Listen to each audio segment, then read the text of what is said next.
Bismillahirrahmanirrahim. Assalamualaikum warahmatullahi wabarakatuh.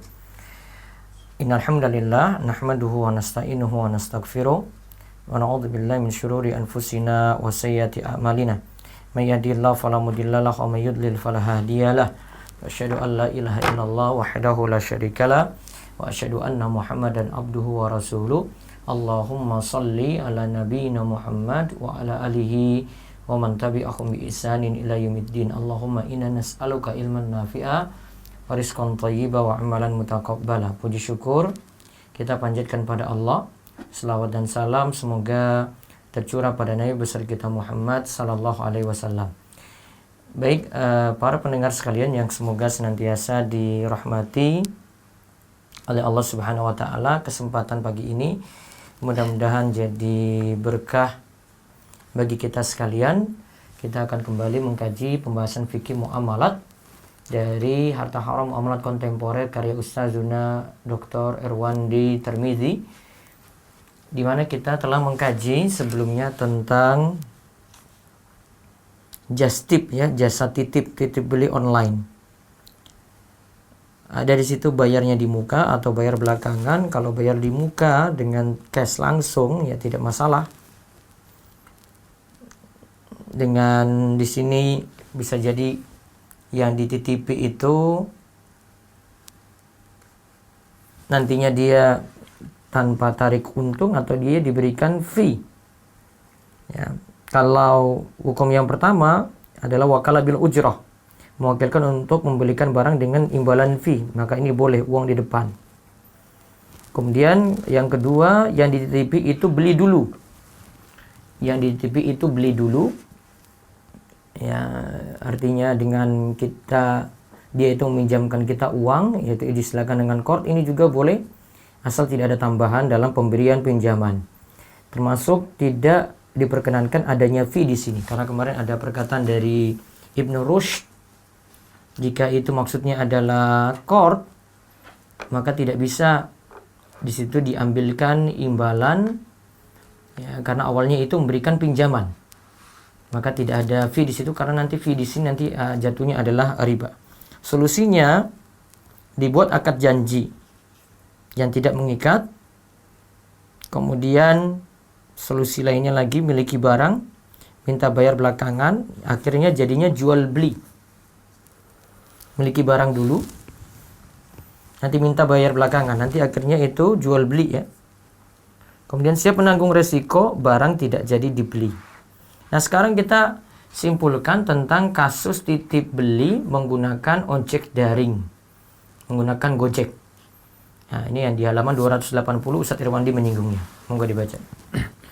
Untuk kasus titip beli yang menggunakan jasa Gojek, di mana pengemudi ojek meminjamkan uang terlebih dahulu kepada pemesan untuk dibelikan barang kebelanjaan atau makanan yang kemudian pengemudi Gojek menagihkan piutangnya kepada pemesan barang atau makanan ditambah biaya transport ojek dari tempat barang titipan dibeli menuju tempat pemesan. Jadi ketika kita pesan makan tadi, ya,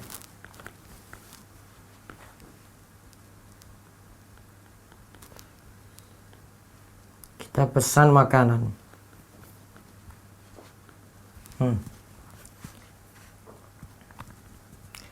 Pengemudi ojek daring tadi meminjamkan uang, sebenarnya kan pakai uangnya dulu.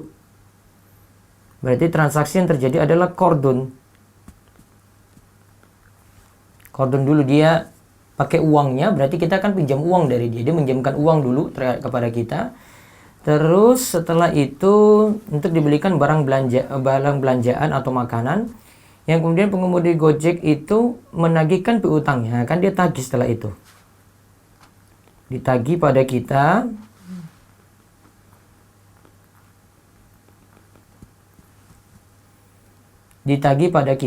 Kemudian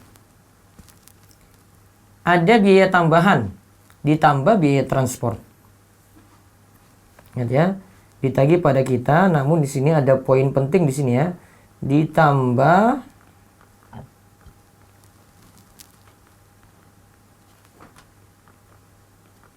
biaya transport. Ya, ditambah biaya transport. Nah, terus tinjauan fikih muamalatnya di bawah. Tinjauan fikih muamalat terhadap transaksi ini bahwa dalam transaksi ini terdapat dua transaksi yang digabungkan menjadi satu, yaitu transaksi qard atau pinjaman, di mana pengemudi Gojek meminjamkan uang kepada pemesan yang akan dibayar nantinya oleh pemesan setelah barang yang dipesan diterimanya, dan akad kedua transaksi ijarah atau sewa jasa, di mana pengemudi Gojek menyewakan jasanya untuk mengantar barang titipan kepada pemesan, yang jasa ini nantinya akan dibayar oleh pemesan sesuai dengan tarif normal tanpa ada penambahan. Maka keuntungan pihak Gojek dalam hal ini hanyalah biaya jasa mengantarkan makanan yang harganya normal tanpa mengambil keuntungan yang berlebih sebagai imbalan atas uang yang dipinjamkan oleh pengemudi Gojek kepada pemesan. Lihat ya, kalau kita tinjau transaksinya seperti itu, maka yang terjadi transaksi pertama adalah qardun. Qard meminjamkan. Pihak Gojek meminjamkan uang pada kita. Ya, di sini qardun meminjamkan.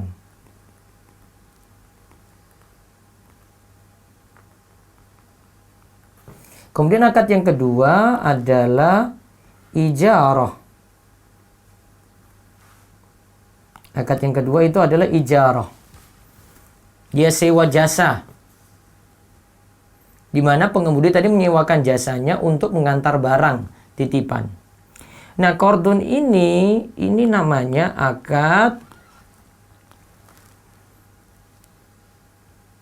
ya. Satu itu akad salaf dan satu itu akad bai'.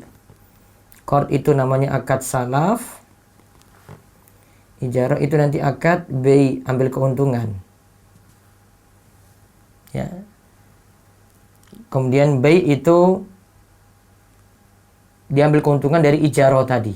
Nah, coba kita lihat kesimpulan di bawahnya. Dalam hal ini, terdapat larangan Nabi Shallallahu Alaihi Wasallam menggabungkan akad pinjaman dengan akad jual beli, dan termasuk dalam hal ini jual beli jasa. La yahillu salafun wa bai'un. Tidak halal menggabungkan antara akad pinjaman dan jual beli. Nah, lihat. Dalam hal ini terdapat larangan Nabi Shallallahu Alaihi Wasallam menggabungkan akad pinjaman dengan akad jual beli. Nabi SAW itu katakan akad jual beli dan tadi pinjaman, ya, dengan akad jual beli, dan termasuk kali ini jual beli jasa. Jual beli jasa tadi yang kita sebut dengan ijarah. Nabi SAW itu katakan la yahillu salafun wa bai'un. Tidak halal menggabungkan antara akad pinjaman dan jual beli. Jadi dua akad ini nggak bisa digabungkan.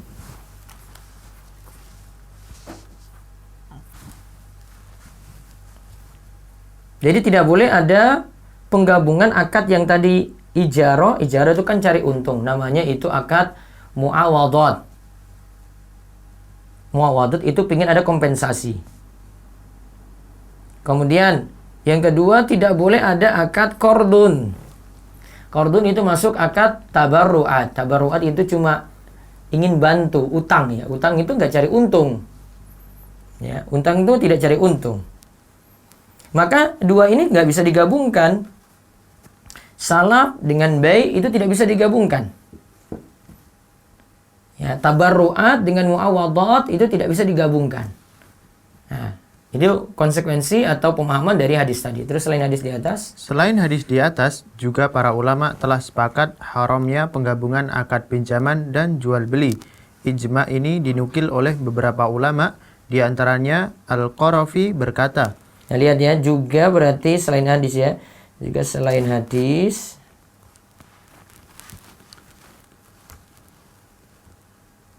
Hadisnya tadi apa? Hadisnya itu la yahillu salafun wa bai'un. La yahillu salafun wa bai'un.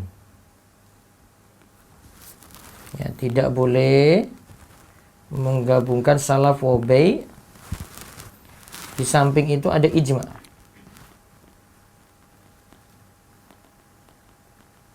Ijma kata sepakat, berarti ini dilarang.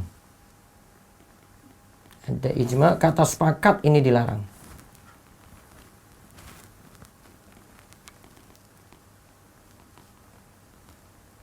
Ya, terus. Al-Qarafi berkata, umat Islam wa bi ijma'il ummati ala jawazil bai'i wassalafi muftarikina wa tahrimuhuma mujtami'ina li zari'atir riba. Terus. Umat Islam telah sepakat bahwa boleh hukumnya jual beli dan utang piutang. Jadi utang piutang jual beli asalnya boleh terus secara terpisah ya. Terus yang terpisah kedua akad tersebut. Akan tetapi haram menggabungkan kedua akad tersebut dalam satu akad. Namun dalam satu akad nggak boleh digabungkan. Kalau tadi itu ada di dalam pesan makanan tadi itu ada kordon dan ada bay'un di situ. Ada situ sifatnya salaf dan ada sifatnya bay, nggak boleh digabungkan dalam satu waktu. Terus karena ini merupakan celah untuk terjadinya riba. Nah, kenapa itu dilarang ya? Karena ini celah ya, ini celah untuk terjadinya riba.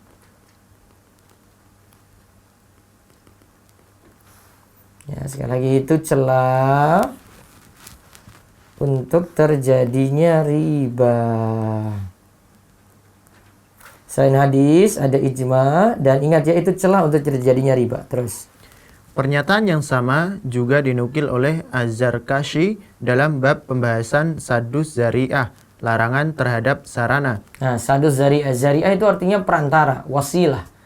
Sad itu berarti larangan. Jadi dilarang yang perantara-perantara ini supaya tidak terjerumus ke tujuan yang diharamkan. Terus perlu diingat bahwa akad ijarah termasuk bagian dari akad jual beli karena hakikat ijarah adalah jual beli jasa. Jadi ijarah itu jual beli jasa tadi ya.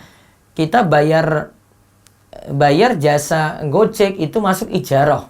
Itu jual beli jasa. Terus maka menggabungkan antara akad ijarah dan akad qard sama hukumnya dengan menggabungkan akad jual beli dan akad qard, yaitu haram. Nah, maka kalau ijarah itu jual beli jasa dan qard itu tidak boleh digabungkan, maka sama saja dengan jual beli dan qard juga tidak bisa digabungkan. Qard sekali lagi itu utang piutang. Terus berdasarkan hadis ini, maka AAOIFI dalam panduan lembaga keuangan syariah melarang penggabungan akad qard dan akad ijarah. Nah, kita lihat ini keputusannya Mikyar tentang qard ayat 7.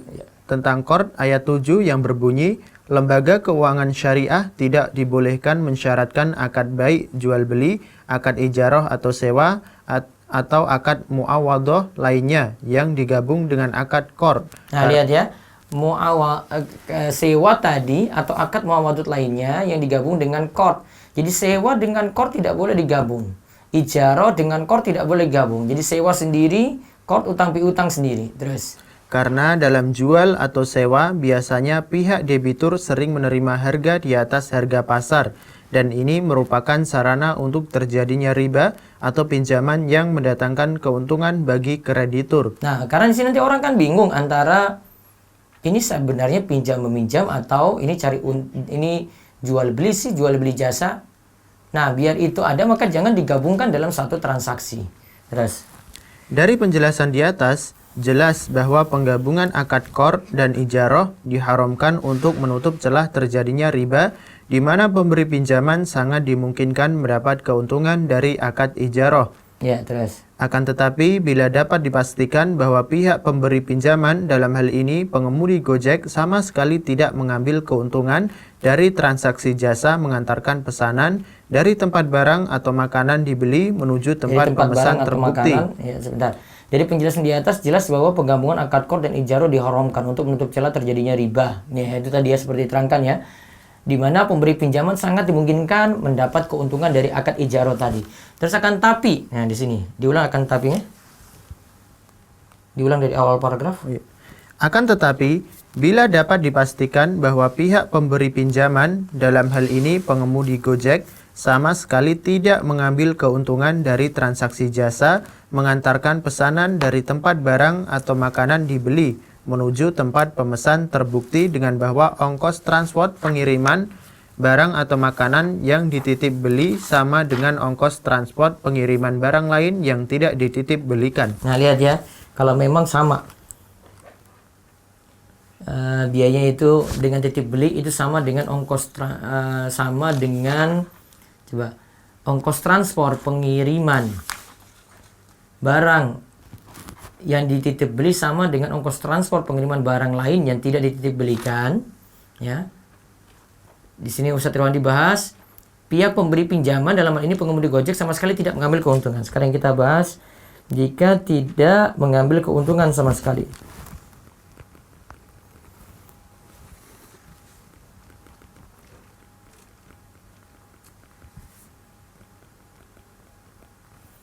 Ya, jika tidak mengambil keuntungan sama sekali.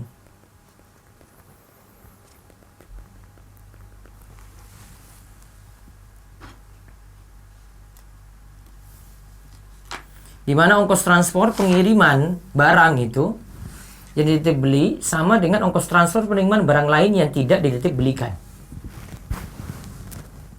Jadi artinya tidak ada untung sama sekali. Nah, juga dijelaskan di bawahnya. Juga dijelaskan oleh para ulama tentang kaidah zari'ah riba bahwa sesuatu yang diharamkan karena dikhawatirkan akan mengantarkan kepada riba, seperti haramnya menggabungkan akad pinjaman dengan jual beli, maka menjadi dibolehkan jika terdapat hajah atau kepentingan akan penggabungan akad tersebut. Dan kebutuhan akan transaksi layanan Gojek, Shopping, dan GoFood sangat terasa dibutuhkan di kota-kota besar yang sering terjadi kemacetan lalu lintas, di mana pemesan dapat memenuhi kebutuhannya tanpa harus mengorbankan waktu dan tenaga. Nah, lihat.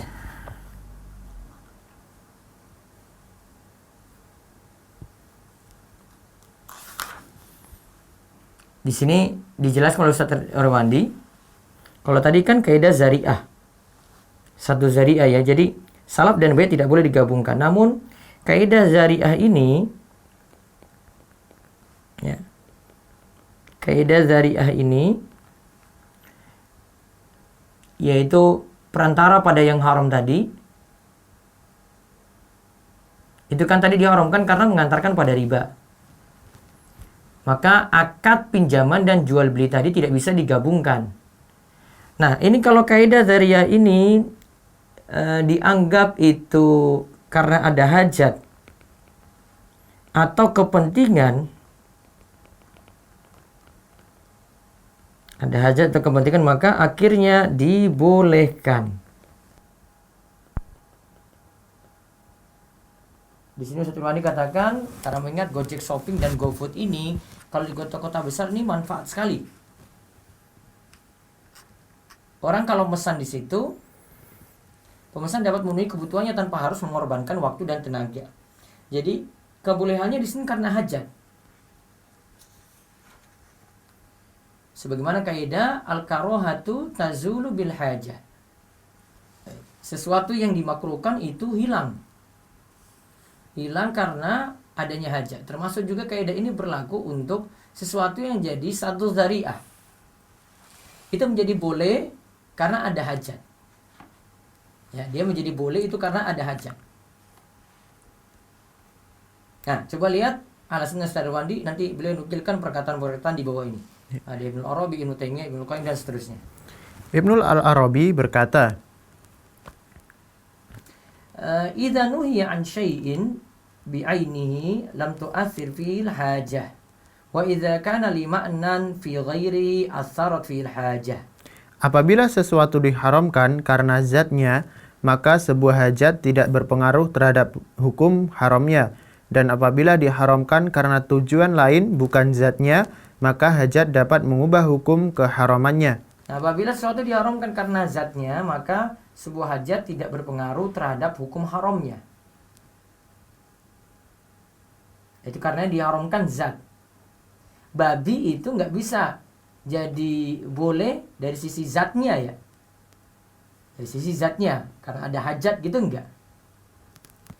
Kecuali kalau darurat. Nah, namun di sini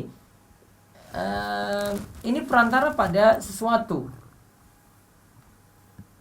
Jadi satu syariah. Maka itu diharamkan.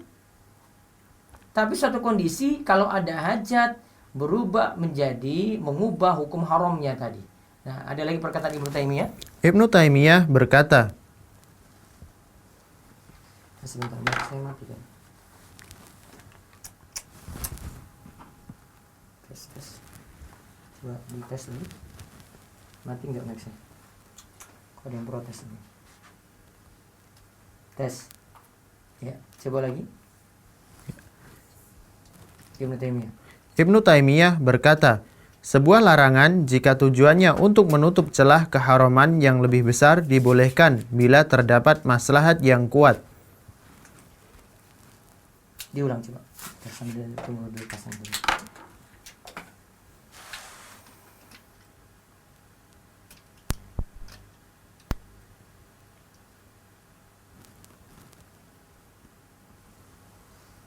Ya, coba diulang lagi. Ya. Ibnu Taimiyah. Ibnu Taimiyah berkata, Dari Ibnu Arabi diulang lagi. Ibnu Al-Arabi berkata, apabila sesuatu diharamkan karena zatnya, maka sebuah hajat tidak berpengaruh terhadap hukum haramnya. Dan apabila diharamkan karena tujuan lain bukan zatnya, maka hajat dapat mengubah hukum keharamannya. Nah, terus Ibnu Taimiyah berkata, Ibnu Taimiyah berkata, sebuah larangan jika tujuannya untuk menutup celah keharaman yang lebih besar dibolehkan bila terdapat maslahat yang kuat. an-nahyu idza kana lisaddi dzari'a ubiha lil maslahati. Ya, sebuah larangan jika tujuannya untuk menutup celah keharaman yang lebih besar dibolehkan bila terdapat maslahat yang kuat. Jadi tadi itu kan dilarangnya karena ini celah untuk menuju riba. Nah, kalau ada hajat atau maslahat yang lebih besar, maka itu jadi ubiha, jadi boleh. Terus Ibnu Qayyim berkata, Ibnul Qayyim berkata, sesuatu yang diharamkan untuk menutup celah keharaman yang lebih besar dibolehkan bila terdapat hajat. nah, ma hurima lisaddi dzari'a, ma hurima lisaddi dzara'i fa innahu yubahu lil hajah. Diulang, artinya? Sesuatu yang diharamkan untuk menutup celah keharaman yang lebih besar dibolehkan bila terdapat hajat. Sesuatu yang diharamkan untuk menutup celah keharaman yang lebih besar dibolehkan bila terdapat hajat. Kalimatnya hampir sama ya, dari Ibnu Arabi, Ibnu Taimiyah, Ibnu Qayyim. Terus Ibnu Utsaimin berkata, lakinna ma hurima lidzari'a yajuzu lil hajati kal ariyah. Akan tetapi, sesuatu yang diharamkan untuk menutup celah keharaman dibolehkan bila terdapat hajat seperti bai aroya. Nah, baik aroya, coba lihat keterangan di bawah. Dalil dari kaidah ini adalah dibolehkannya bai aroya. Bai aroya yaitu menukar kurma kering yang dapat ditakar dengan kurma segar yang masih berada di pohon. Ini berdasarkan hadis yang diriwayatkan oleh Abu Haitsamah radhiyallahu anhu. Rasulullah Shallallahu Alaihi Wasallam melarang menjual kurma yang di pohon dengan kurma kering. Akan tetapi beliau memberi rukhsah atau keringanan dalam bentuk aroya, yaitu kurma kering ditukar dengan kurma di pohon dengan perkiraan untuk dimakan kurma di pohon oleh pembelinya yang miskin. Hadis riwayat Bukhari. Nah, lihat ya, asalnya kurma itu tidak bisa ditukar kecuali sama dalam timbangan, seperti kaidah dalam masalah riba. Jadi ini kurma yang ada di sini sudah kita tahu takarannya. Terus ada yang di pohon sana, di pohon itu diturunkan dulu, ditimbang, baru nanti ditukar. Jadi, syaratnya adalah yadan biyadin mislan bimislin. Harus tunai saat itu mislan bimislin, ya, ukuran timbangannya harus sama. Yadan biyadin mislan bimislin. Jadi harus cash, kemudian timbangannya harus sama. Nah, sesuatu yang sulit, orang miskin ini ingin kurma yang ada di pohon ditukar dengan yang ada di dalam timbangan yang sudah ditimbang gitu. Dia memerlukan mungkin yang sudah ditimbang ya untuk dia itu makan. Tapi dia punya yang ada di pohon itu misalnya. Nah, kesulitannya adalah ini sulit terjadi bahwa turun kemudian ditimbang lagi, maka ada orang yang pintar untuk menaksir kurma tadi yang di pohon, ya, dia taksir, oh itu kira-kira itu 5 kilo, maka disediakanlah 5 kilo kurma yang sudah ditimbang. Nah, ditukar langsung, padahal sejatinya itu tidak boleh, namun dibolehkan karena ada hajat. Seperti ini tidak boleh masuk nanti dalam riba, ya, karena sekali lagi kaidah kalau untuk barang ribawi, ada barang ribawi apa saja ya, emas, perak, gandum halus, gandum kasar, kurma, garam, 6 ini. Dan yang setipe dengannya berarti emas perak yang sama, emas perak berarti mata uang, kemudian gandum halus, gandum kasar, kurma, garam yang sama dengan ini berarti barang yang bisa ditakar atau ditimbang. Nah, ini ketika ingin dibarter sesama jenis misal kurma dengan kurma atau emas dengan emas, maka syaratnya tadi dua kan, ada yadan biyadin, tunai, kemudian mislin bimislin. Ya, timbangannya harus sama, takarannya harus sama. Jadi itu yang dijadikan patokan. Di sini tidak pandang itu kualitas. Pokoknya kalau itu sejenis maka penukarannya harus sama. Sama seperti kita tukar beras. Ada beras kualitas jelek dan dengan beras kualitas bagus. Kalau ditukar langsung syaratnya dua. Ya dan biyadin harus tunai. Kemudian yang kedua mislan bimislin. Ya harus ukurannya itu sama. Terus. Pada dasarnya, bai aroya termasuk riba bai atau riba fadl, di mana penjual dan pembeli tidak dapat memastikan persamaan takaran antara kurma kering dengan kurma di pohon. Padahal untuk menghindari riba dalam transaksi tukar-menukar kurma dengan kurma haruslah sama takaran atau timbangan dan haruslah tunai. Akan tetapi dalam kasus bai aroya tidak dapat diketahui persamaan takarannya, maka ini termasuk riba fadl. Nah ini termasuk riba fadl. Terus. Akan tetapi, bai aroya dibolehkan oleh Nabi Shallallahu Alaihi Wasallam untuk hajat fakir miskin yang menginginkan makan kurma segar yang masih di pohon. Keinginan fakir miskin tersebut belum sampai pada tahap darurat yang berakibat hilangnya salah satu dari 5 hal pokok pada diri seorang manusia. Fakir miskin hanya akan bersedih bila berlalu musim panen kurma dan mereka belum merasakan manisnya kurma segar. Kesedihan jiwa kaum miskin ini hanyalah sebatas hajat dan bukan darurat. Nah, ini cuma sebatas hajat saja ya. Ya. Kayaknya fakir miskin belum sampai pada tahap darurat yang berakibat hilangnya salah satu dari 5 hal pokok. Ada nyawa, ada harta, dan seterusnya ya. Fakir miskin hanya akan bersedih bila berlalu musim panen kurma dan mereka belum merasakan manisnya kurma segar. Nah, kesimpulannya. Nah, jadi setelah beliau bahas ini, bahwasanya itu memang celah menuju riba. Namun kan ada hajat di sini. Nah, beliau simpulkan untuk masalah GoFood dan shopping dibolehkan syariat jika, coba lihat. Kesimpulan, hukum transaksi GoFood dan shopping dibolehkan syariat Islam. Karena pada dasarnya hukum suatu muamalat dibolehkan selagi tidak terdapat hal-hal yang menjadikan transaksi muamalat tersebut menjadi haram. Dan dalam transaksi GoFood dan shopping tidak terdapat dalil yang mengharamkannya. Nah lihat, jadi kesimpulan dari beliau asalnya untuk transaksi dengan GoFood ya dan shopping tadi boleh. Kesimpulannya seperti itu dulu ya. Ini sekali lagi boleh. Karena apa alasannya? Karena ada hajat.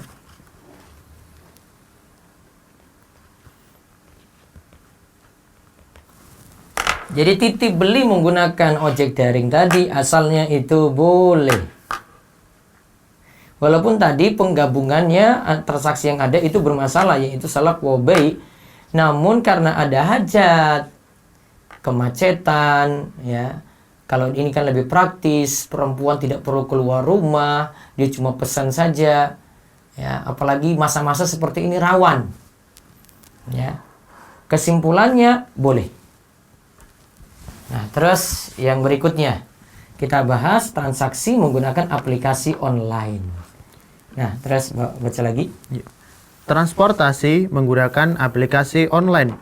Di media awal tahun 2016, Di medio awal tahun 2016 terjadi demo besar-besaran. Para pengemudi angkutan umum meminta pemerintah menertibkan angkutan pribadi roda 4 ataupun 2 yang digunakan untuk menerima jasa transportasi umum. Hal ini disebabkan turunnya pendapatan transportasi umum roda 2 dan 4 yang selama ini telah beroperasi karena strategi bisnis yang diterapkan oleh transportasi beraplikasi ini menjaring nasabah dengan membuat potongan harga lebih dari 35% di bawah harga yang ditetapkan pemerintah dan dari harga normal kendaraan umum roda 2 selama beberapa bulan pada saat kemunculannya di tahun 2015. Di mana kekurangan selisih antara harga promo dan harga normal ditutupi oleh perusahaan pemilik aplikasi dengan membayarkan kekurangan ongkos tersebut kepada pengemudi yang bekerja sama dengan perusahaan pemilik aplikasi pemesanan. Nah lihat ya, jadi kita bahas sekarang ini transportasi menggunakan aplikasi online.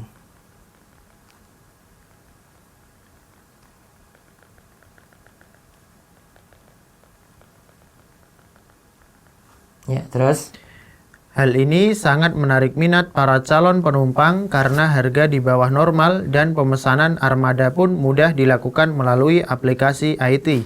ya, Dari tinjauan fikih muamalat bahwa akar permasalahan ini merujuk kepada hukum menjual barang dan jasa di bawah harga pasar, dibolehkah atau tidak? dibolehkan atau tidak. Nah, dia di sini ya, masalahnya itu yang pertama tadi menjual barang dan jasa di bawah harga pasar.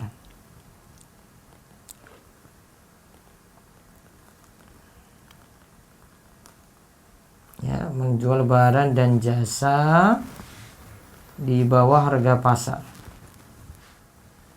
Terus, Pada kondisi dan jenis jasa tertentu, seperti jasa transportasi umum yang berkaitan dengan hajat orang banyak yang bila tidak diambil kebijakan oleh pemerintah untuk penetapan harganya, dikhawatirkan para penjual jasa akan menzolimi rakyat banyak. nah lihat ya, jadi seperti jasa pada kondisi dan jenis tertentu, seperti jasa transportasi umum yang berkaitan dengan hajat orang banyak, bila tidak diambil kebijakan oleh pemerintah untuk penetapan harganya, dikhawatirkan para penjual jasa akan menzolimi rakyat banyak. Terus, Maka sebagian para ulama dari mazhab Hanafi, Maliki, dan Hambali membolehkan kebijakan ini demi menjaga kestabilan sosial masyarakat dan mewujudkan keadilan. nah disinilah pemerintah punya peran ini untuk mengatur hal tadi ya, biar terjadi kestabilan sosial masyarakat dan mewujudkan keadilan. Terus, Setelah mengetahui hukum penetapan harga barang oleh pemerintah, akan dijelaskan hukum memberikan diskon harga barang. ya, terus, Hukum diskon berkaitan erat dengan permasalahan klasik yang dibahas para ulama tentang hukum menjual barang di bawah harga pasar. Dalam hal ini, para ulama berbeda pendapat. nah hukum diskon tadi nanti pada masalah menjual barang di bawah harga pasar. Ya, terus, Pendapat pertama, tidak boleh menjual barang dan jasa di bawah harga pasar. Ini pendapat ulama mazhab Maliki. berarti ada pendapat dulu di sini yang pertama tidak boleh. Ada pendapat menyatakan tidak boleh. Terus, Pendapat ini berpegang kepada asar bahwa Umar bin Khattab melewati Hatib bin Abi Balta'ah radhiyallahu anhuma yang sedang menjual anggur kering di pasar. Maka Umar berkata kepadanya, naikkan harganya atau silahkan meninggalkan pasar. Hadis Ya, riwayat Malik. ya karena dia jual di bawah harga pasar ya, maka Umar suruh naikkan harganya. Kebijakan dari Umar suruh naikkan. Terus, Dalil ini tidak kuat karena dalam riwayat Baihaqi, Umar radhiyallahu anhu rujuk dari pendapatnya dan mendatangi Hatib di rumahnya. Seraya berkata, itu bukanlah keputusan dan perintahku. Aku hanya ingin memberikan kebaikan kepada para penduduk negeri. Maka jualah sekehendakmu dan sesukamu. nah terus di antara dalil, Di antara dalil pendapat ini juga bahwa diskon yang diberikan sebagian pedagang dapat memberikan kemudorotan kepada para pedagang yang lain. nah ini kalau harganya terlalu rendah dari harga normalnya pasar dapat memberikan kemudaratan pada pedagang yang lain. Terus, Dalil ini juga tidak kuat karena sekalipun diskon ini menyebabkan kemudorotan bagi para pedagang yang lain, akan tetapi diskon mengangkat kemudorotan bagi para pembeli yang mereka adalah masyarakat umum. nah bahkan kalau kasih diskon kan akan mempermudah masyarakat umum. Dan kaidah itu mengatakan yutahammalu dararul khasu lidafi dararil ami. Kemudorotan untuk suatu kelompok ditanggung demi mengangkatkan kemudorotan bagi khalayak ramai. Kan menguntungkan masyarakat banyak dibandingkan dengan menguntungkan pedagang ya. Maka masyarakat yang untung dalam masalah ini kalau dikasih diskon seperti itu. Nah, jadi kalau pendapat yang pertama menyatakan tidak boleh, ini kurang kuat berarti. Ya, menyatakan tidak boleh, ini tidak kuat pendapatnya. Dengan alasan tadi ya. Terus yang kedua. Pendapat kedua, boleh menjual barang dan jasa di bawah harga pasar selagi tujuan pedagang tersebut bukan untuk menghancurkan pedagang lainnya. Ini merupakan pendapat mayoritas para ulama mazhab. boleh menjual barang dan jasa di bawah harga pasar. Kalau yang ke pendapat kedua intinya boleh. Terus Dalil dari pendapat ini sabda Nabi Shallallahu Alaihi Wasallam. rahimallahu rajulan samhan idza ba'a wa idza ishtara wa idza iqtada. Baca artinya. Allah merahmati seseorang yang menjual, membeli dan membayar utang dengan hati yang murah. Hadis riwayat Bukhari. Ya, kan dia mempermudah dalam menjual barang pada orang. Dia turunkan harga, kan orang itu jadi mudah. Maka kalau dia berikan diskon seperti ini beda dengan harga umumnya, maka tidak masalah. Terus di bawahnya lagi. Dan penjual barang atau jasa yang menurunkan harga barangnya berarti penjual yang dirahmati Allah. Nah, jika ada yang menurunkan harga barang seperti itu, dia dapat rahmat Allah. Seperti tadi disebutkan dalam hadis rahimallahu rajulan. Malah di sini mendapat rahmat Allah. Karena mempermudah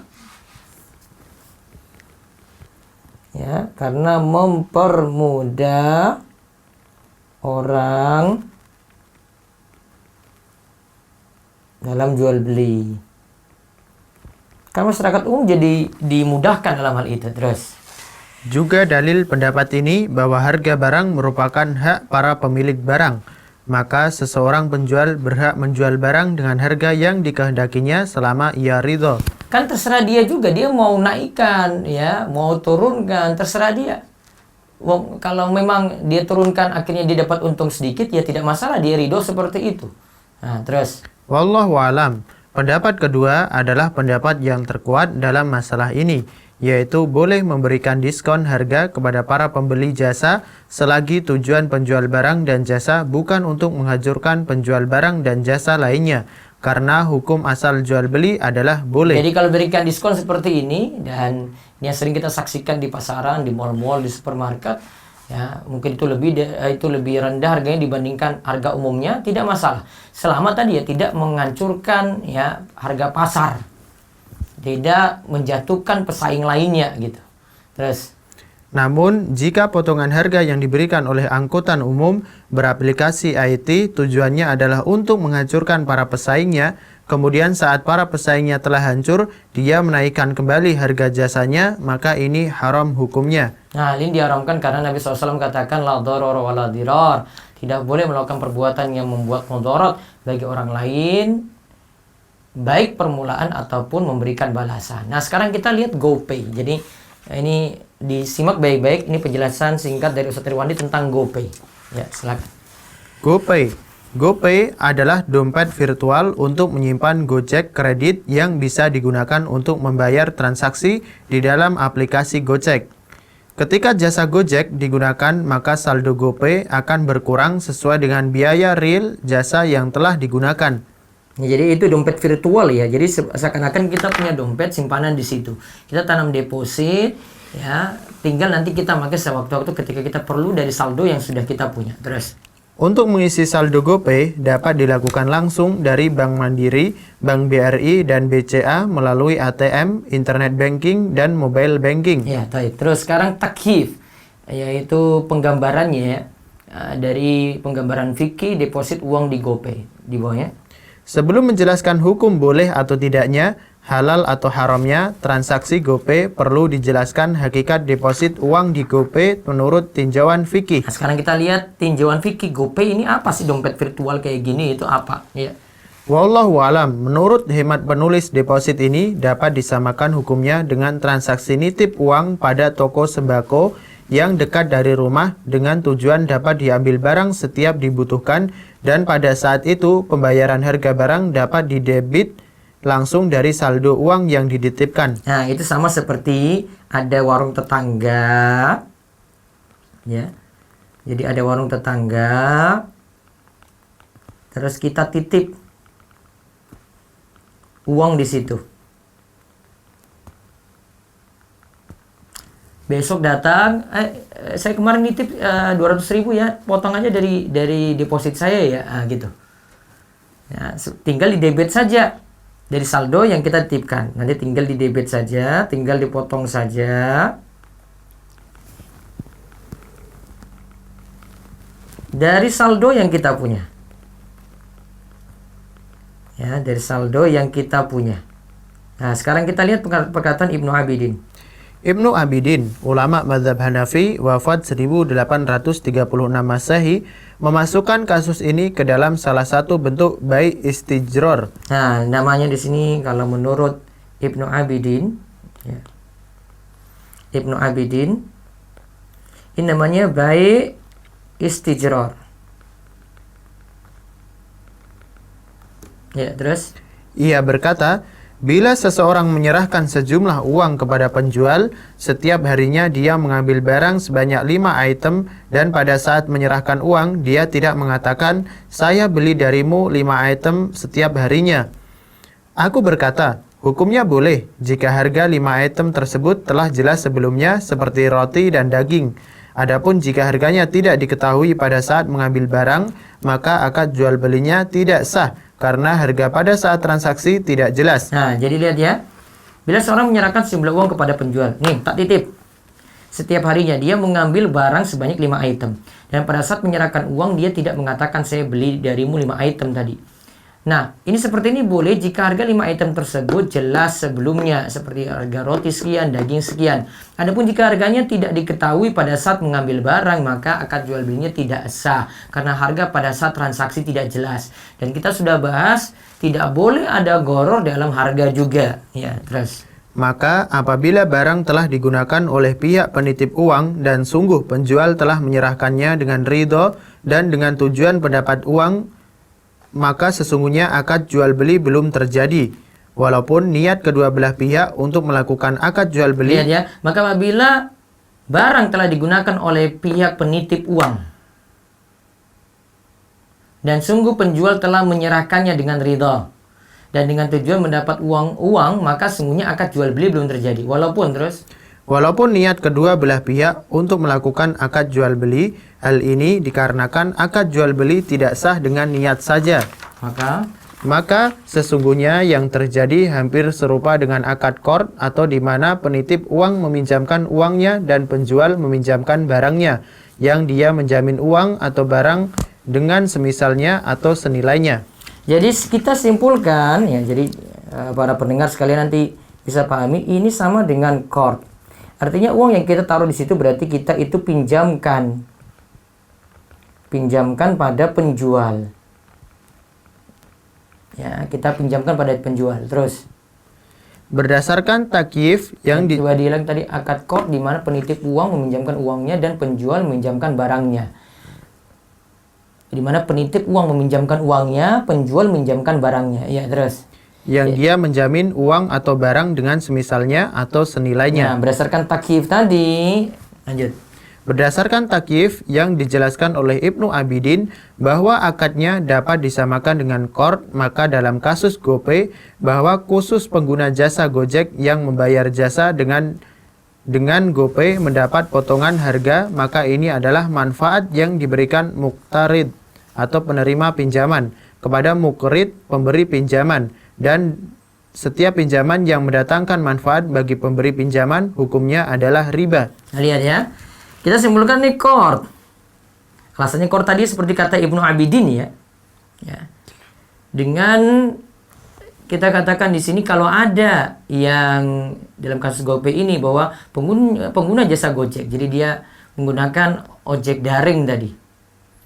Dia bayar jasanya dengan menggunakan GoPay. Ya, ini masalahnya nih kalau bayar dengan GoPay-nya.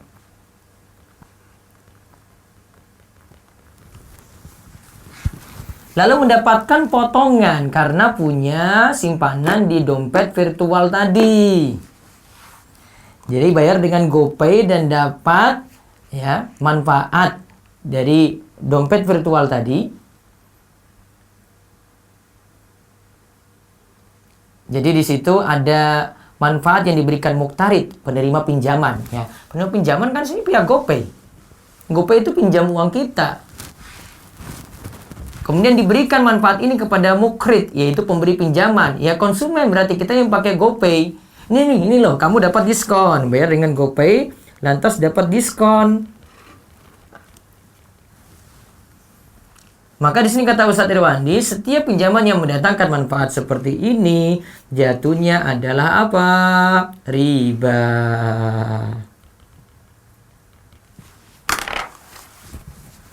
Berarti kesimpulannya bayar dengan GoPay ini kalau memanfaatkan promonya jadi masalah. Namun kalau dia tidak memanfaatkannya, cuma bayar seperti itu saja, barangnya misalnya harganya dia sudah punya saldo di situ ya, 50.000. Bayarnya nanti diambil pelan-pelan, situ ada bayar 10.000, 20.000 tanpa memanfaatkan promo di sini, maka tidak ada masalah. Nah, itu nanti disamakan dengan dompet virtual lainnya. Dan ini juga bisa diterapkan untuk belanja online lainnya. Kalau kita punya simpanan ini kok akhirnya kita dapat manfaat diskon, nah itu baru jadi masalah. Ada yang belanja online di suatu toko online ini, di marketplace. Ketika dia punya akun di situ dan punya saldo di situ, disuruh isi saldo dulu ya banyak-banyak ya. Ya, dengan adanya akun plus ada saldo di situ dapat diskon sekian. Nah, berarti dia dapat manfaat dari uang yang dia taruh di situ alias uang yang dia pinjamkan di situ. Ya.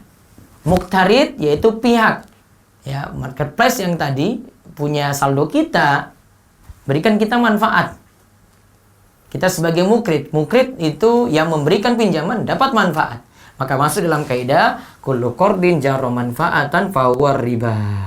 Setiap utang piutang yang di dalamnya itu ada manfaat, maka itu masuk riba. Berarti kita simpulkan dengan pelajaran hari ini, kasus titip beli menggunakan ojek daring boleh. Karena alasan hajat, walaupun situ ada penggabungan salaf dan bai'. Kemudian yang kedua, yang kita bahas lagi transportasi menggunakan aplikasi online. Kalau di situ akhirnya dapat diskon besar-besaran, ya dari harga standar, pendapat yang paling kuat itu boleh. Bahkan ini termasuk didoakan oleh Nabi SAW, pembeli, penjual yang memudahkan yang lainnya itu dapat rahmat Allah. Kemudian yang terakhir tentang GoPay, tentang dompet virtual, jika kita tanam saldo di situ, maka kita berarti memberikan pinjaman. Transaksi kita di situ adalah qardun. Sewaktu-waktu kita ambil pinjaman itu tadi, kita manfaatkan untuk bayar. Kalau bayar biasa tidak masalah. Namun yang masalah adalah bayar dengan GoPay terus dapat diskon atau dapat promo. Diskon atau promo, maka jatuhnya apa? Riba. Wallahu a'lam bishawab. Pelajaran besok kita bahas tentang supply kontrak, pre-order. Ini yang kemarin diantara para penelepon yang telepon langsung, mereka tanyakan tentang masalah ini. Yaitu barang dia impor dari luar negeri. Kemudian ya masalah kemarin serah terima barang saja. Karena dia jual barang yang nanti belum dimiliki di sini. Nah, pembahasannya akan dibahas dalam pembahasan berikutnya di buku ini oleh Ustaz Irwandi di pembahasan supply kontrak atau pre-order. Di halaman 288. Wallahu a'lam, ya, kita cukupkan. Silakan jika di antara para pendengar, ya, penonton yang menyaksikan langsung siaran pada pagi ini bisa menghubungi di 0812 281 85131. Sekali lagi di 0812 281 85131. Baik, monggo disilahkan. Mungkin WA dulu. Apakah akad jual beli itu harus ada pembayaran? Apakah akad jual beli itu harus ada pembayarannya? Iya, jelas. Bagaimana dengan DP, apa sudah termasuk akad, Ustadz?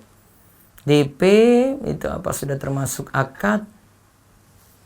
Iya, itu cuma ancang-ancang awal ya DP ya. Sebentar. Sini beliau akan bahas atau tidak ya. DP ada pembahasan lain sebenarnya.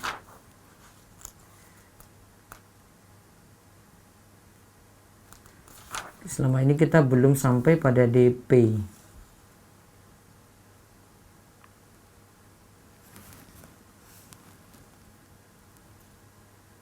Nanti suatu waktu ini ada pembahasannya di sini sepertinya. Saya pending dulu ya. Ya, terus. Bagaimana hukumnya bila memberi uang tips kepada ojeknya ketika mengirimkan makanan, Ustadz? Wallahualam, setahu saya saya dengar-dengar itu di peraturan mereka dapatkan uang tips tidak masalah. Berarti boleh saja untuk diberikan. Nanti bisa tanya di aturan Gojek atau aturan ojek daring itu dibolehkan seperti itu. Wallahu a'lam. Ya, terus ada telepon, Ustaz. Ya, Assalamualaikum. Salam. Assalamualaikum ya, dengan Ustaz. ya silakan. Saya Leli dari Bogor, Ustaz. Mau nanya. Ya silakan Bu. Saya kan punya OVO. Iya, Bisa saya pakai buat Grab untuk. iya, Tapi selama ini saya tidak memakai potongan harganya. Jadi saya bayar normal. iya. Nah, jadi setiap transaksi itu dapat poin, Ustaz. Itu poinnya tuh bisa dipakai nggak? Setiap transaksi dapat poinnya. Poinnya nggak usah dimanfaatin. Poinnya nggak dimanfaatin Bu. Itu nanti dapat manfaat sebagai ibu sebagai mukrid di situ. Nggak boleh. Tidak boleh. Tidak boleh. Berarti poinnya dihanguskan aja gitu ya, Ustaz? Iya, jadi bayar normal saja. Iya kan bayar normal, tapi setiap transaksi itu nanti ada poin itu nanti bisa dipakai untuk mengurangi harga normal. Itu berarti tetap tidak boleh dipakai. Iya, Ustaz? karena masalahnya ibu punya saldo di situ kan? Iya. Berarti sama aja, berarti koinnya nggak usah dipakai. Iya, Berarti sama poin. halnya dengan Shopee, setiap belanja kita dapat koin Shopee, itu juga tidak bisa dipakai, Ustaz. Koinnya didapati karena kita punya saldo atau bagaimana? Koin Shopee, kalau Shopee kan ada pembayaran pakai Shopee Pay sama pembayaran yang normal. Shopee Pay itu berarti ada saldo. Kalau Shopee Pay saldonya itu bisa diisi seketika, jadi nggak mengendap. Tapi diisi dulu dong. Iya ngisi tapi langsung dipakai gitu, bukan karena ditaruh secara niatan ditaruh gitu. Ya itu jadi masalah berarti Bu. Sama. Berarti poin-poin itu nggak usah dipakai ya, Ustaz, ya? Kalau Shopee Pay yang tadi mungkin penggambaran yang kemarin juga ada yang nanya ya. Kalau memang situ untuk nanam seperti deposit, walaupun nanti ditarik lagi, kan pihak Shopee dia sudah dapat manfaat di situ dan memberikan manfaat ke kita. Nah nggak boleh. Jadi bayarnya normal saja, langsung suruh transfer, langsung transfer gitu. Terus kalau misalnya ada teman gitu minta tolong diisiin OVO-nya, tapi kita tidak tahu kalau dia itu memakai potongan harga, itu kita dosa apa enggak, Ustaz? Umumnya dia itu paham nggak tentang hukum kayak begini? Dia belum paham, Ustaz. Nah jangan dulu kalau begitu, sampai pahamkan ke dia. Ini saya mau isikan tapi diskon promo kamu gak usah manfaatin ya, saya takut kena dosa juga ini dari kamu gitu. Berarti dijelaskan dulu ya sama orangnya ya. Jelaskan dulu. Satu lagi boleh, Ustaz? Iya silakan. Kalau kita kan ada kayak mata uang kuno gitu, kita beli harganya tuh nggak sesuai dengan harga itu, boleh nggak sih, Ustaz? Masih berlaku nggak uangnya? Bisa nggak berlaku. Jadi zaman dulu tuh harganya 1.000, sekarang karena udah nggak berlaku jadi nilainya satu seribu itu jadi 100.000 gitu. Sebentar. Berarti jual beli mata uang kuno ya? Masalahnya di situ punya nilai manfaat lagi nggak Bu? Ya cuma buat koleksi aja, kalau kolektor gitu kadang-kadang saya lihat kan kenapa sih sampai dibeli mahal gitu kan. Coba saya cek di sini, ini ada pembahasannya di konsultasi syariah ini. Kesimpulannya, Syekh Utsaimin pernah ditanya tentang hukum jual beli uang kuno. Tidak masalah karena mata uang kuno sudah bukan lagi alat tukar Bu. Misalnya ada Jadi orang nggak boleh, Ustaz, ya? enggak, di sini dikatakan tidak masalah karena dia bukan lagi alat tukar. Misalnya ada orang yang memiliki beberapa lembar mata uang real misalnya ya. Terus dijual itu sudah jadi uang kuno. Karena uang kuno semacam ini menjadi barang dagangan dan bukan mata uang sehingga tidak masalah. Jadi tidak berlaku kaidah riba lagi berarti. Berarti boleh ya? Boleh, asalnya boleh. Kalau untuk tabungan emas di Pegadaian gitu hukumnya apa, Ustaz? Tabungan emas Kita nabung kan? Beli emas di Pegadaian, saya seharga 5 gram, seharga 2,5 juta. Kemudian setelah ini uangnya itu bisa ditukar lagi sama emas atau bisa jadi uang gitu. Ketika ibu nabung emas itu, emasnya ibu pegang nggak? Enggak, di Pegadaiannya, jadi berupa tabungan di sana. Iya, maksudnya pihak Pegadaian itu tunjukkan emas ibu nggak? Enggak sih, Jadi cuma angka saja. tabungan aja. Angka saja ibu punya tabungan 5 gram gitu kan? Nah, itu yang saya tidak setuju. Berarti sebaiknya nggak usah ya, Ustaz? Iya, harus dia dan biadin. Jadi ibu pegang itu. Karena ditakutkan di sini ada pengelabuan juga, cuma dianggap nilai saja padahal mereka nggak punya emas juga sama sekali. Barangnya. Iya. Oke. Baik, Ustaz. Iya. Saya follow, Ustaz. Baik. Assalamualaikum. Waalaikumsalam warahmatullahi wabarakatuh. Ya, silakan lewat WA lagi. Ustadz mau tanya, gimana hukumnya kalau kita menggunakan aplikasi GoFood untuk menjual produk kita? Nah, itu muskilahnya adalah ketika dia menggunakan aplikasi GoFood. Tadi asalnya ketika kita bahas titip beli tadi boleh, satu. Dia harus menyaring, berarti jangan sampai pembayarannya itu lewat GoPay dan ada promo di situ.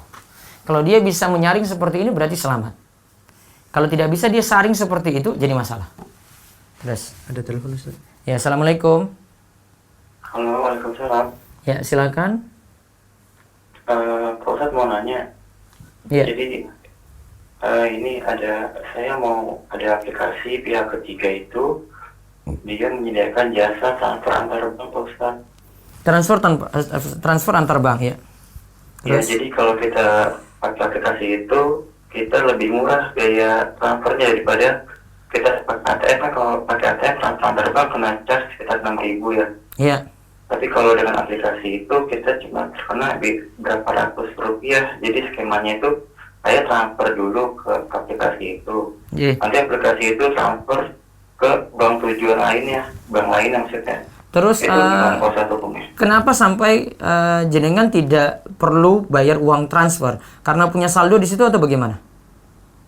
Tidak ada saldo sih, jadi transfer aja gitu. Jadi nggak deposit dulu gitu. Tidak deposit Tidak. langsung. Saya download aplikasi ini. Ketika saya ingin transfer, saya lewat aplikasi ini, maka langsung sampai ke bank tujuan.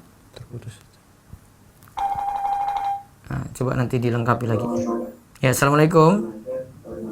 Salam. Iya, dengan siapa di mana? Halo. Iya, silakan. Assalamualaikum. Iya, Waalaikumsalam. Iya, bisa langsung lewat telepon saja, fokus ke telepon, monggo. Oh, langsung ya? Iya, silakan. Habis ini atau gimana? Iya, ini langsung dengan saya. Oh, dengan Ustadz. Iya. Oh iya. Assalamualaikum Ustadz. Waalaikumsalam warahmatullahi wabarakatuh. Iya, mau tanya Ustadz, kalau misalnya kita beli online, terus ternyata kita belakangan baru tahu kalau kita sudah bayar, tapi belakangan kita baru tahu kalau barangnya bukan langsung dari sellernya gitu, jadi ternyata dia nunggu lagi dari toko lain gitu, itu gimana Ustadz?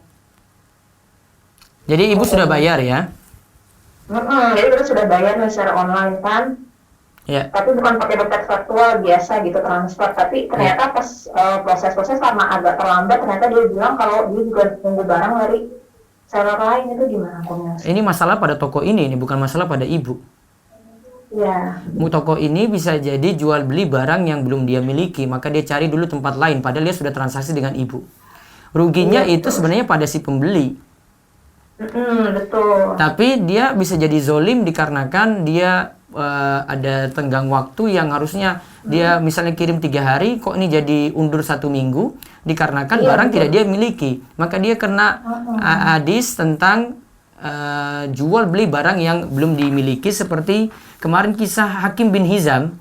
Itu dia seorang pedagang, ada orang datang membeli sesuatu pada dia bilang stok saya nggak ada ini, saya boleh nggak ambil dari tempat lain, baru nanti saya ini sudah transaksi dulu di awal, namun saya nanti ambil dari tempat lain. Rasulullah SAW katakan nggak boleh kamu jual barang yang nggak latabi malaysa indak, jangan jual barang yang bukan milikmu karena masih ada di tempat lain gitu. Jadi kesalahan pada dia.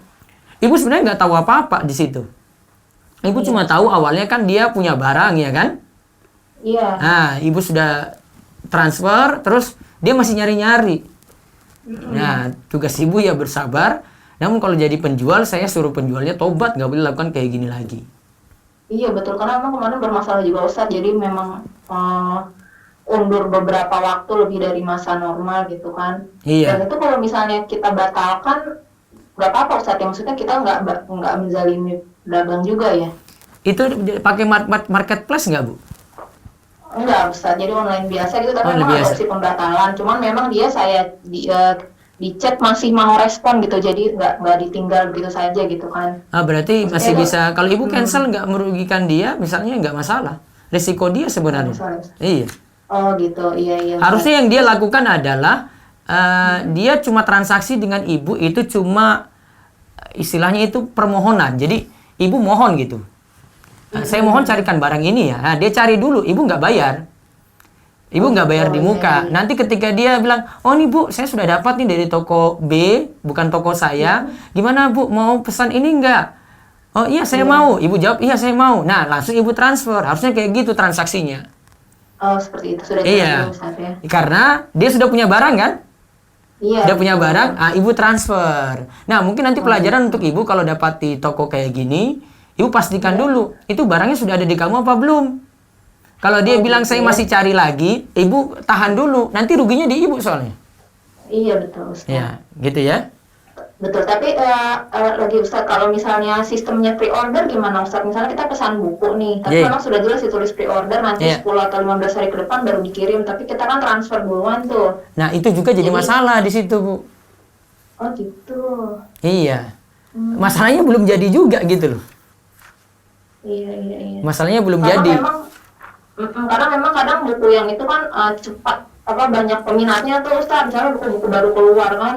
Iya, Yang harusnya memang gini, sudah dari jelas, itu kan kadang buku agama juga seperti itu. Jadi kadang kita memang sudah jelas setelah pre-order 15 hari atau 10 hari kita menunggu gitu, tapi memang kita transaksi terlebih dahulu gitu. Iya, masalahnya bukunya jadi beda-beda dengan kemarin kita bahas wakala bil ujr. Wakala bil ujr itu dia bayar di muka misalnya ya. Terus dia cari barang gitu. Nah, ini barangnya sudah ada, tapi tinggal dia cari gitu. Ada orang nitip istilahnya. Ini kan bukan nitip sebenarnya. Karena buku belum jadi. Nah, kalau mau aman untuk pre-order, cuma tadi seperti yang saya sebut, cuma isi aplikasi, tapi itu tidak mengikat. Cuma permohonan. Oh gitu. Iya, harusnya pemilik buku tadi juga dia terapkan kayak gitu. Siapa nih yang mau pre-order nih, silakan isi list ini. Yang isi list duluan, misalnya ada 100 orang, nah ini yang berhak untuk dapat. Nanti kalau buku sudah siap, ya buku sudah ready, siap, nanti silakan ditransfer ya, gitu. Ada keterangan nanti, dia beritahu. Sekitar 2 minggu, buku siap, nah dia telepon ibu lagi gitu, atau hubungi WA lewat ibu, gitu ya. Nah, baru ibu transfer. Nah, seperti itu baru boleh. Oh iya, iya, iya Ustaz. Ya, paham ya? Iya, iya. Kebetulan saya sudah pre-order, berarti jangan dilanjutkan dulu Ustaz ya. Kalau gitu Iya. transfer Ini itu kita pelajaran sudah untuk- ini, berarti jangan dulu Ustaz ya. Pelajaran untuk ibu Kayak selanjutnya gitu. juga. Untuk pembeli pelajarannya kayak gitu. Oh, buku belum ada ini. Dia masih ini. Jangan dulu lah. Walaupun mungkin kesempatannya dia batasi gitu. Ya biarin aja. Oke, gitu. Ya, Ustaz. daripada kita merasa rugi belakangan. Kayak tadi ibu merasa, kok kayak gitu ya? Saya sudah bayar kok jadi kayak gini. Kita kadang jadi emosi. Padahal kita sudah bayar, sudah pre-order. Dia janji misalnya 15 hari. Ternyata kok 1 bulan kok belum keluar-keluar juga. Pembeli kan yang rugi sebenarnya. Iya, iya Ustaz, betul. Ya. Terus apa satu lagi Ustaz? Iya. Misalnya nih kita di aplikasi online ada tadi seperti yang sebelumnya ada semacam koin gitu. Tapi itu walaupun kita tidak punya dompet virtual pun kita bisa dapat gitu. Misalnya kita setiap buka kita bisa dapat koin gitu. Itu boleh nggak ya Ustaz? Maksudnya tapi meskipun tidak punya dompet virtual gitu kita bisa dapat koin itu, boleh dimanfaatkan nggak ya? Sebentar. Itu tidak ada saldo sama sekali. Tidak ada Ustaz. Cuma sekadar kita download aplikasi. Iya, jadi misalnya kita check in, maksudnya kita buka aplikasi itu setiap hari gitu kita cek checklist atau pilih dapat poin, nanti dapat misalnya 10 atau 20 poin gitu Ustaz. Jadi kayak misalnya kita buka tiap hari kita bisa nambah-nambah poin dan nanti itu bisa dimanfaatkan untuk mengurangi saat belanja gitu. Ketika ibu bayar juga tidak perlu punya saldo. Iya, jadi transfer biasa saja gitu Ustaz. Tidak seperti ada Shopee juga kan, transfer dulu pakai Shopee Pay, artinya ibu transfer ke Shopee Pay dulu baru kemudian nanti manfaatkan situ. Enggak juga. Oh enggak. Jadi memang ada 2 pilihan, boleh pakai dompet virtual, boleh tidak. Tapi selama ini saya memang transfer biasa gitu, tapi kadang memanfaatkan koin itu gitu. Itu boleh nggak ya Ustaz ya? Walaupun memang yang didapat kayak 10 koin, 20, 30. Jadi kan kalau dikumpulkan setiap hari kan lumayan gitu Ustaz. Maksudnya itu bisa dimanfaatkan nggak ya? Ini sama seperti undian-undian belanja juga sih sebenarnya. Jadi sebaiknya tidak ya Ustaz ya? Itu ada rinciannya. Kalau memang dia dapat cuma-cuma, ya dia dapat cuma-cuma. Seperti ibu datang ke mall atau pusat perbelanjaan gitu ya, ibu masuk saja gitu. Terus ini dapat undian cuma-cuma saja bu. Ibu nggak disuruh belanja, nggak disuruh apa, pokoknya dikasih cuma-cuma. Itu. Kalau ini tidak masalah, tidak disuruh beli produk. Oh gitu ya. Tapi sudah dapat itu, sudah dapat ya suatu barang atau koin tadi secara hukum sih tidak masalah. Nanti ada pembahasannya di sini, Ustadz Irwandi akan singgung pas pembahasan tentang undian-undian tadi. Ada bahasannya sendiri. Berarti kalau games gitu-gitu juga lebih banyak tidak diikuti Ustaz ya? Ya amannya sih, tapi kalau manfaatnya juga nggak apa-apa. Tapi dengan syarat bukan syarat beli produk ya. Kalau syarat beli produk dan produknya bukan harga standar, artinya ini bukan harga normal, ibu kena judi nanti di situ. Oh gitu. Iya. Kalau bebas ongkir gimana tuh Ustaz? Misalnya ada promosi ongkir atau? Kalau ini nggak masalah selama nggak ada saldo di situ ya Bu ya. Selama tidak ada syarat ya? Iya. Jadi sekadar bayar langsung. Sudah saya list barang-barang masuk di keranjang, terus tinggal transfer, nggak masalah.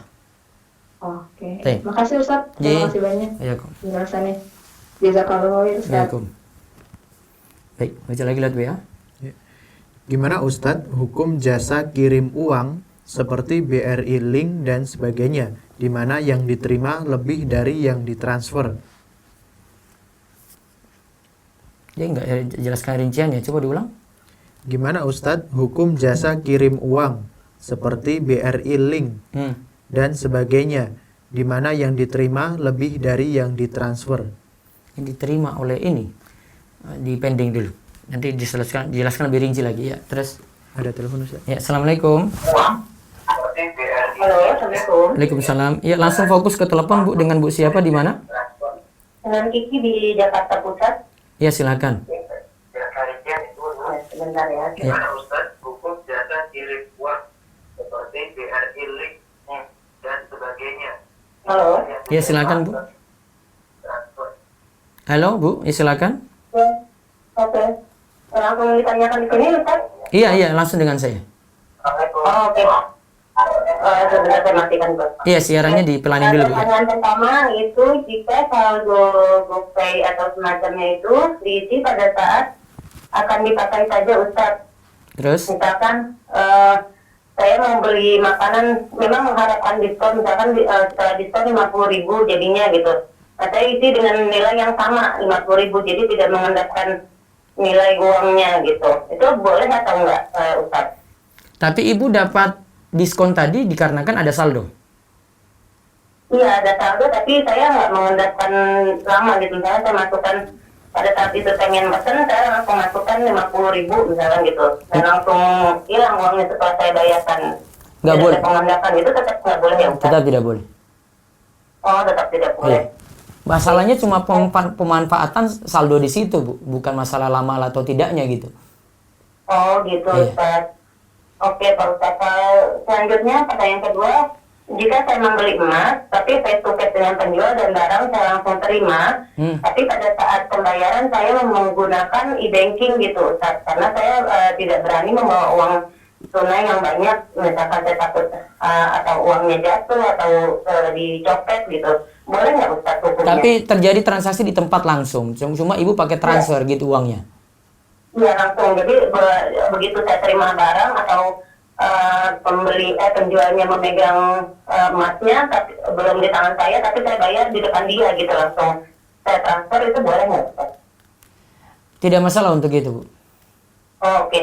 Tidak masalah ya, Ustaz. Oke, Iya. Selanjutnya pertanyaan ketiga, bagaimana hukum dropship jika saya ini sebagai reseller, misalkan saya menjual barang kepada pembeli saya, Iya. dan saya memesannya dari supplier lain, saya minta kirim langsung dari supplier ke pembeli misalkan gitu. Iya. Tetapi pembeli saya membayarnya setelah barangnya datang gitu, Ustaz. Bukan mereka transfer dulu, pembeli transfer ke saya, baru saya pesan ke tempat supplier. Itu gimana, Ustaz, hukumnya? Barang milik siapa? Kenapa? Barang milik siapa? Barangnya milik, jadi saya beli dulu. Misalkan ada teman yang misalnya, saya mau butuh ini dong, boleh nggak madu misalkan gitu ya? Boleh nggak saya pesenin gitu ya? Ataupun saya pesan dari kamu? Oh boleh, tapi saya beli dulu gitu. Saya beli dulu kepada supplier lain, saya beli secara cash, nanti suppliernya langsung kirim ke pembeli saya, ke alamat dia. Tapi dia membayarnya setelah barangnya datang, itu gimana, Ustaz? Membayar ke saya, bukan ke supplier gitu. Jadi ini pesan dulu kan? Ketika pesan ini ada ini nggak, Bu? Ketika pesan itu sudah mengikat atau belum? Gimana? Ketika pemesanan tadi itu mengikat atau tidak? Enggak sih, kalau saya tidak pernah mengikat kepada pembeli. Kalau tadi saya udah pasti memesankan gitu kepada suppliernya. Jadi ketika Ibu dapat pesanan tadi, baik, saya cari dulu ya. Nah, terus Ibu beli. Iya, saya beli, tapi saya mintanya dari supplier, misalkan langsung kirim dong ke pembeli saya nih, si Anu gitu. Nah, nanti pembeli saya itu bayarnya setelah barangnya memang dia sudah terima. Saya tanya, barang sudah terima belum? Barang sudah nih, dengan keadaan baik, kondisi baik. Nah, baru dia transfer ke saya gitu. Boleh nggak, Ustaz? Amannya barang itu pindah ke Ibu dulu. Oh, gitu ya. Iya. Oh, baik. Baru nanti Oke, itu terima dianggap kasih. Ibu miliki utuh. Kecuali begini. Ada jadi ini bukan pakai online ya. Jadi Ibu di offline. Misalnya Ibu jual Iya. beras. Ya ada yang cari tapi dia pesan ke Ibu, saya beli beras 1 ton. Terus Ibu pergi ke supplier lain yang sediakan beras juga karena stok di sini habis. Baik, saya beli langsung. Ibu sudah beli langsung. Ketika di situ Ibu bawa mobil Ya. terus sudah dinaikkan dari mobil ini langsung Ibu ngantar ke konsumen. Oh, gitu. Itu boleh. Itu boleh karena Ibu sudah serah terima namanya. Oh, gitu. Iya. Sebenarnya tujuan seperti tadi untuk meringankan pembeli supaya tidak kena ongkir lagi gitu. Jadi kan kalau misalkan barang dikirim dulu ke saya kan pasti kena ongkir, dan saya kirim barang ke customer saya kena ongkir 2 kali gitu, Ustaz. Jadi saya mengharapkan ongkirnya nggak double-double gitu.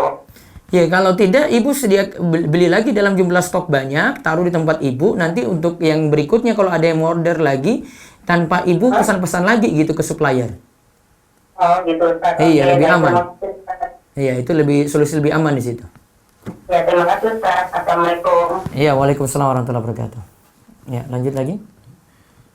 Ustadz, saya mau tanya, jika saya beli makanan dengan GoFood, itu ada selisih harga, bagaimana hukumnya? GoFood lebih mahal daripada kita membeli sendiri tanpa dengan GoFood. GoFoodnya pakai GoFood lebih mahal Iya, Ustadz.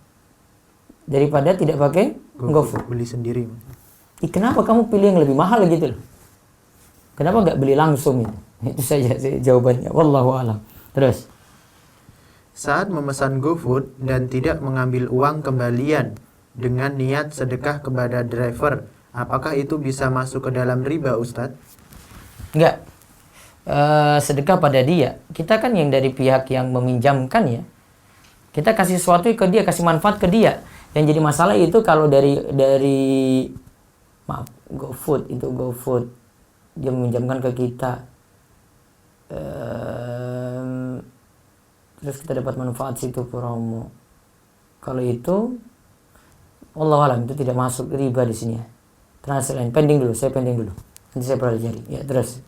Dalam bank syariah ada produk gadai emas yang akadnya qard, Gadai emas di bank syariah, akadnya qard terus. yang meminjamkan uang dan ijaroh atas sewa penyimpanan emasnya.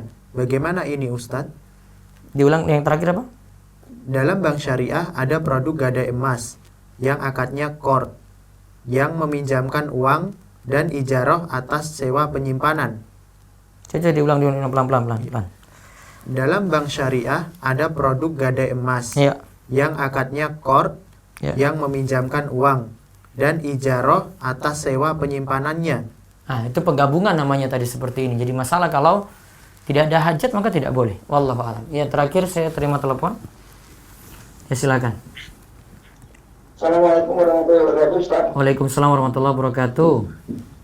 Halo, Assalamualaikum warahmatullahi wabarakatuh. Ya, silakan. Langsung fokus ke telepon, Pak. Oh iya. Ustaz, mau tanya, ini saya ada kerjasama dengan teman anak. Dari teman anak ini sebagai produksi barang kita. Jadi saya sebagai salesnya dia, dari itu sebagai salesnya dia. Iya, terus. Ketika ada pembeli, si pembeli ini kasih DP dulu ke saya. Terus DP ini saya lanjutkan ke teman anak untuk proses produksi. Setelah itu diproduksi sama teman anak, baru dikirim ke pembeli ini baru melunasi sisanya ke penjual. Jadi saya nggak menerima dari pembeli, saya dapat dari langsung ke pemilik barang. Gimana transisi seperti ini?